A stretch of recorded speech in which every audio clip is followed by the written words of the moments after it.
He's been known for many things related to television. He made the word Muppet a common term. He created Sesame Street, a children's show everyone has enjoyed for all ages.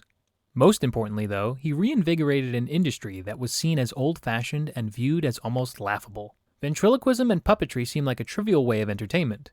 But before special effects and CGI were a thing, it has long been a means for that reason.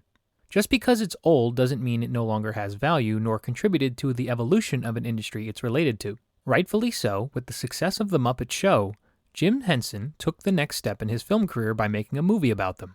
What results is a strong first entry in Henson's theatrical movies. The story, although not credited at all to Henson, is an allegory to Henson being able to make his Muppet movie.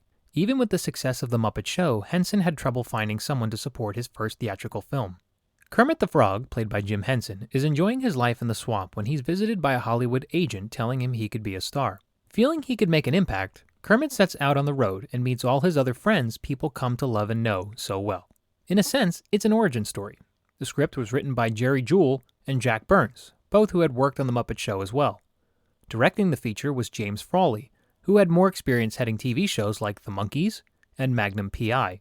For those who enjoyed The Muppets, the film gives the viewer a good idea as to how Kermit hit it big with Hollywood and was able to gather his group of diverse and colorful friends. Characters like Fozzie Bear, Miss Piggy, Gonzo, Rolf, Dr. Teeth, Animal, Scooter, Beaker, Bunsen, and more get their introductions one way or another. The script also loves to break the fourth wall with the audience, letting them know the Muppets know it's a movie. The puppeteers and voice actors all do a great job making these characters feel like they are their own individual.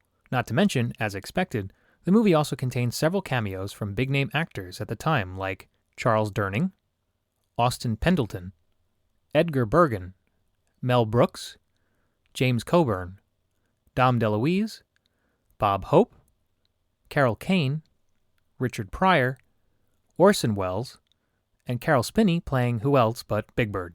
Perhaps the only thing that suffers in the movie is pacing. It's not a bad thing, but it's most likely the weakest link in the production. At times, audiences may feel the story is kind of taking a wacky detour. This comes down to the incidents Kermit and his friends get involved with, some of which don't make a lot of sense. Perhaps it was a part of the comedy.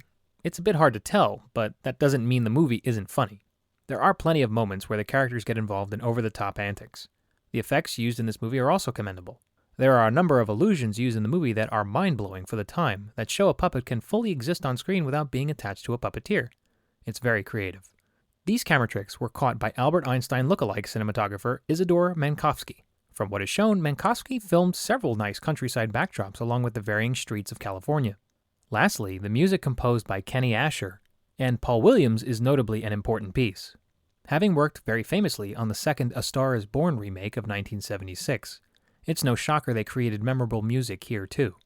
Songs like The Rainbow Connection, Movin' Right Along, and I'm Going Back There Someday are all songs that bring out the proper emotions for the scene. Making it all the more enjoyable are the small snippets of score that they composed throughout the film. Thankfully, the album exists and has been reissued. Definitely something worth adding to a collection. Pacing is probably the only thing that falters from time to time. That should not be too bad though, because the acting, guest appearances, story, songs, and cinematography all make this an enjoyable family picture.